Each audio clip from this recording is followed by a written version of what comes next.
Asalaamu calaykum waraxmatullaahi wabarakaatu. Kusoo dhawaada Youthlight Natural Skincare. Magacaygu waa Fawziya Salaad. Youthlight Natural Skincare waxaa la aasaasay 2012kii. Waxaa loo aasaasay dhibaatooyin fara badan oo mataqaanaa gabdho fara badan ay noo sheegeen. Waxaana la tashanay khubarooyin fara badan oo skinka ku takhasusay. khubarooyinkaas oo mataqaanaa naga caawiyay in aan hirgelino productyo kala duwan.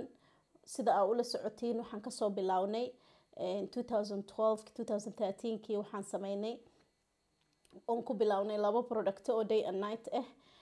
Wixii ka dambeeyayna waxaan sameynay productyo fara badan ilaa maanta oo 2019 ah oo aan jirno 7 sano. Waxaan 7 sano kusoo dhex jirnay oon baaraynay dhibaatooyinka gabdhaha Soomaaliyeed ka haysato jirkooda, amaba ha ahaatee Yurub oo aysan Soomaalida skinkooda aysan jirin wax mataqaanaa ka caawiyo, sababtoo ah qolooyinka aan la joogno oo cadaanka ahna skinkooda wuu naga jilicsan yahay. Qolooyinka madowga oo Afrika aan ka nimaadnay skinkooda ama jirkooda maqaarkooda wuu naga yara adag yahay. Marka sidaas darteeda waxaan fikirnay inaan helno xal u helno ama aan u helno products ama kareemo dumarka Soomaalida ama jirka maqaarka anagoo kaleete ah ayaan ugu talagalnay. Waxaan la soo baarnay productyo kala duwan ama maxaa la yiraahdaa kareemo kala duwan intii la soo dhaafay 7 sano la soo dhaafay. Waxaan ku talagalnay in aan maxaa la yiraahdaa baahida ay Soomaalida u qabaan maqaaryada kala duwan sida kan saliida leh, kan maxaa la yiraahdaa leh maxaa la yiraahdaa jajabka ama maqaarka aad u qalalan, maqaarada sida kuwa gabowga leh. Ayaa waxaan ku talagalnay dhibaatooyinka dumarka ka haysto iyo raggaba in aan ka caawino. Marka hadda waxaan idin haynaa productyadan kala duwan oo kan uu yahay saliidii vitamin E-ga oo aad taqaaniin saliidan vitamin E-ga oo wax badanna aan idinla qaybsaday.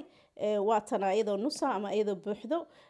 Vitamin E oilka sideedaba waxaa loogu talagalay in ay caawiso jirka maxaa la wajiga ama timaha ama cidiyaha qofba meeshii uu rabo. Waa saliid vitamina.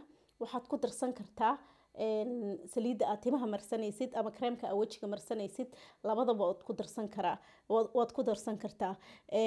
Kareemkan waa night creamka. Wuxuu ku jiraa dhaladaas.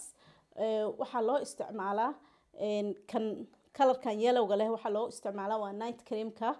Waxaa loo isticmaalaa anti-aging ayaa ku jiro sida maxaa la yiraahdaa kareemada gabowga ama inuu jirka fidiyo. Waxaan kareemkan ugu fakarnay waxaan ognahay dumar fara badan inay aad u isticmaalaan kareemadaas gabowga oo anti-aging ah. Si mataqaanaa waqtiyadan dambe waxaa soo baxay modern techniques oo jirka mataqaanaa loo fidiyo asagoo oon la isticmaalin ama aan la qalin ama aan la isticmaalin maxaa la yiraahdaa cirbado aan la isticmaalin oo jirka loo fidiyo ama gabowga ama duuduubka looga bi'iyo. Waxaan kaloo haynaa body lotionkan.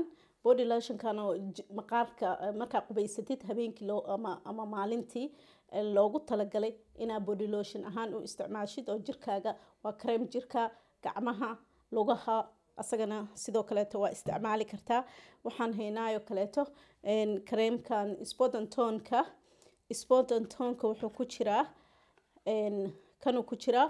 Waxaana ka heli kartaa website-keena waad ka heli kartaa. Waxaa loogu talagalay haaraha asaga iyo kareemka night-ka ah oo asagana dhaladan ku jiro laakiin ku yimaado boxkan ku yimaado. Dhammaan kareemadan waxaa laga sameeyay alaab mataqaanaa tayo leh oo lagu soo aad loo soo baaray. laguna sameeyay wadanka Ingiriiska waxaa loogu talagalay badankooda in ay qofka ka caawiyaan jirka caafimaadka jirka iyo maxaa la yiraahdaa waxyaalihii kaleeto qofka uu uga baahan yahay haddii uu eczema qabo haddii uu jir qaleyl qabo haddii uu saliid qabo iyo haddii uu maxaa la yiraahdaa gabow ka cabanayo intaba waxa kaleeto oo mataqaana aad aan ugu dadaalnay vitamin E oilka oon aad u promote garayno oo aan ugu talagalnay inuu qofka vitaminkiisi halkaas uu kasoo dhiso wixii faahfaahin dheeraada waxaa nagala soo xiriiri kartaan ciwaanka shaashada ku qoran waana mahadsantihiin